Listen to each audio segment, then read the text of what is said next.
Welcome to our channel. Today we how to log into Dynamics 365 for lead scoring configuration, detailed guide step by step clearly.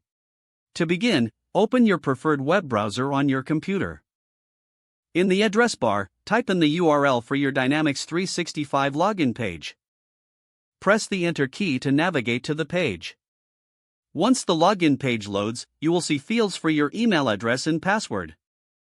Enter your work email address associated with your Dynamics 365 account. Next, click on the Next button to proceed. Now, you will be prompted to enter your password. Type in your password carefully, ensuring there are no typos.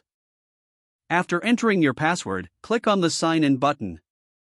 If your organization uses multi-factor authentication, follow the on-screen instructions to complete this process. Once logged in, you will be directed to the Dynamics 365 homepage. Look for the navigation bar located on the left side of the screen.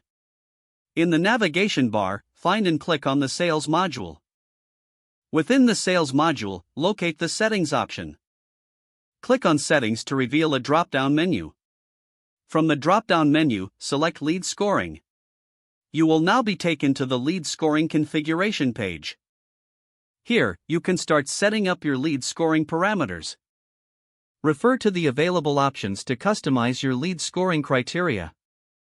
Congratulations, you have successfully logged into Dynamics 365 for lead scoring configuration.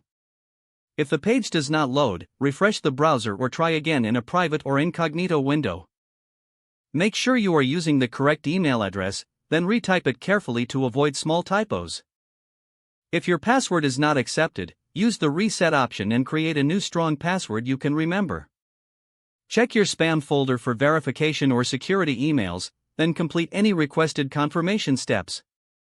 Enable two-factor authentication if available to improve account security and reduce unauthorized access risk. After signing in, review your profile details so your contact information and settings are accurate and current. If you see an error message, note it down and try again after restarting your device and internet connection.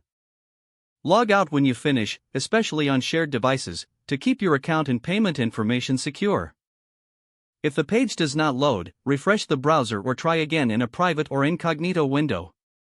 Don't forget to like this video and subscribe to our channel for more step-by-step tech guides.